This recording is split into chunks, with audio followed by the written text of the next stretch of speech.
பவளமல்லி மலரை எதற்காக பெண்கள் தலையில் சூடக்கூடாது?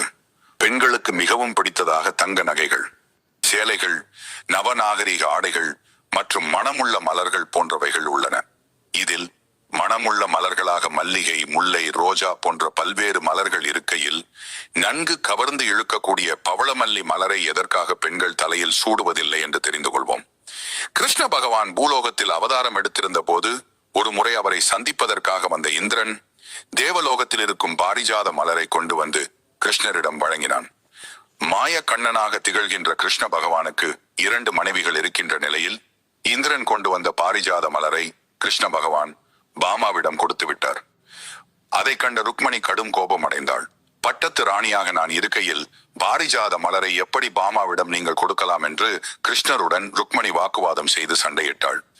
மத்தளத்திற்கு 2 பக்கமும் இடி என்பது போல் 2 பெண்டாட்டிக்காரராக திகழும் கிருஷ்ண பகவான், என்னடா இது வம்பா போச்சு, இப்ப என்ன செய்வது என்று சிந்தித்து ருக்மணியை சமாதானம் செய்ய முயன்றார். ஆனால் பிடிவாதக்காரியான ருக்மணியோ, அவளுக்கு பாரிஜாத மலரைத்தான் கொடுத்தீர்கள், எனக்கு பாரிஜாத மரமே வேண்டும் என்று கடும் கோபமாக கூறினாள். அதை கேட்டதும் கிருஷ்ண பகவானுக்கு பெரும் அதிர்ச்சி ஏற்பட்டது.